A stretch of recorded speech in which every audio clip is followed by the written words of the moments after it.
اور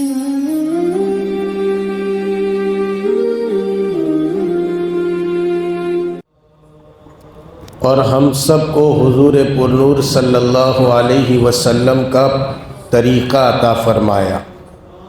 آپ کے طریقے میں تمام طریقے موجود ہیں، خوشی کا ہو، غمی کا ہو، موت میت کا ہو، شادی کا ہو، ہر طریقہ حضور پاک علیہ الصلاۃ والسلام کی سیرت میں محفوظ ہے۔ مسلمان کسی جگہ پر آزاد نہیں ہو سکتا، جو آزاد ہو جاتا ہے وہ پریشان ہوتا ہے۔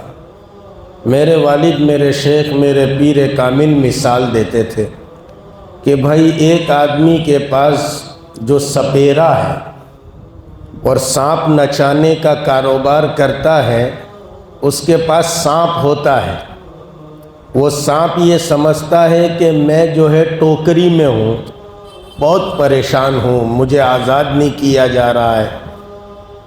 ایک دن موقع نکال کر وہ آزاد ہو جاتا ہے۔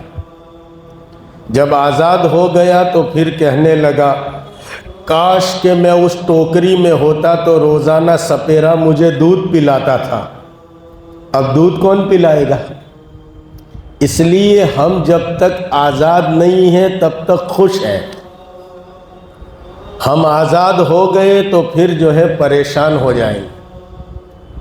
اس لیے ہمارے دادا پیر گزرے مولانا احمد محمد پرتاپ گڑھی، وہ فرماتے تھے اگر ہم آزاد ہوتے خدا جانے کہاں ہوتے۔ ہم آزاد ہو جاتے، شریعت کو چھوڑ دیتے، طریقت کو چھوڑ دیتے، حقیقت کو چھوڑ دیتے، معرفت کو چھوڑ دیتے، حضور کے طریقوں کو چھوڑ دیتے۔ اگر ہم آزاد ہوتے خدا جانے کہاں ہوتے، مبارک عاشقوں کے واسطے دستور ہو جانا۔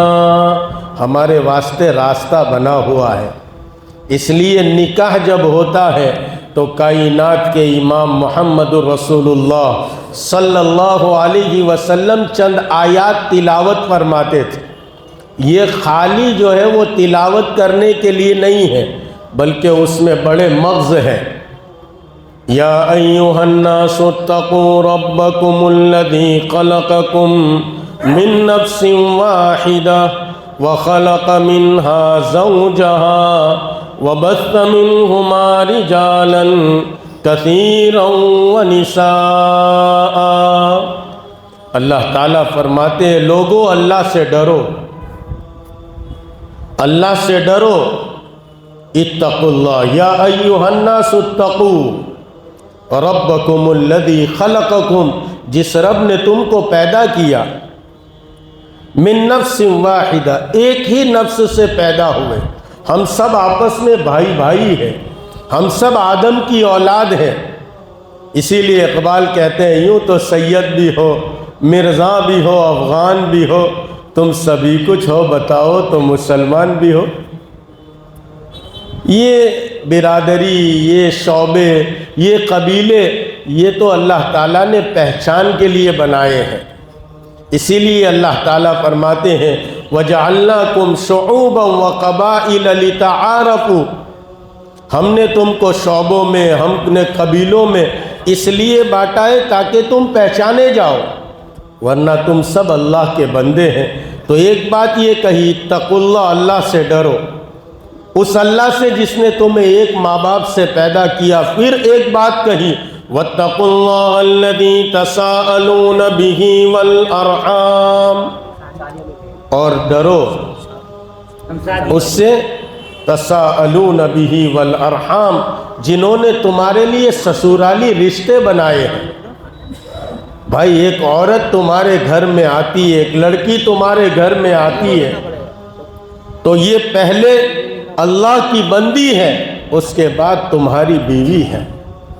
اللہ کی بندی پر ظلم مت کرو، بلکہ اس کے ساتھ آسانی کا معاملہ کرو۔ جیسے ماں کے ساتھ جو ہے وہ نکاح حرام ہے بیٹے کا، جیسے جو ہے وہ بہو کی جو ہے وہ بہو کے ساتھ سسور کا حرام ہے، ایسے کہا واتقوا اللہ الذی تساءلون بہ والارحام، کہا کہ جن سے تم نکاح کرتے ہیں وہ ماں باپ بھی تمہارے ماں باپ ہیں، جیسے ان ماں باپ کے ساتھ اپنے ماں باپ کے ساتھ تم معاملہ کرتے ہو ایسے اچھائی کا معاملہ ان کے ساتھ بھی کرو۔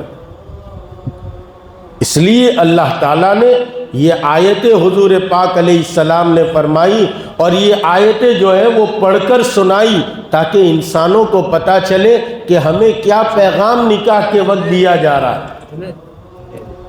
اور دوسری آیت پڑھی جاتی ہے یا ایھا الذین آمنوا اتقوا اللہ حق تقاتہ ولا تموتن الا وانتم مسلمون، کہا کہ ایمان والو اللہ سے ڈرو۔ اللہ کا ڈر ہر جگہ آپ کو یہ ملے گا، اس لیے کہ انسان جب اللہ سے ڈرتا ہے تو انسانوں کے حقوق ادا کرتا ہے۔ بھائی جس کو ڈر نہیں وہ کسی کے حقوق ادا نہیں کرتا۔ اذا فاتک الحیا فافعل ما شئت، جب تجھ سے حیا فوت ہو جائے تو جو چاہے کر۔ پھر نہ سسرالی رشتے کا احترام، نہ ماموں کے رشتے کا احترام، نہ چچا کے رشتے کا احترام، نہ کسی بڑے کے نہ کسی چھوٹے کے کسی کا احترام نہیں کرتا۔ اس لیے ایک بات، ہم آزاد نہیں ہیں، ہم شریعت کے پابند ہیں، اس لیے ہم اپنے نکاحوں کو بھی سادہ کریں، ہم اپنے نکاحوں کو رسول اللہ کی سنت پر ادا کرے۔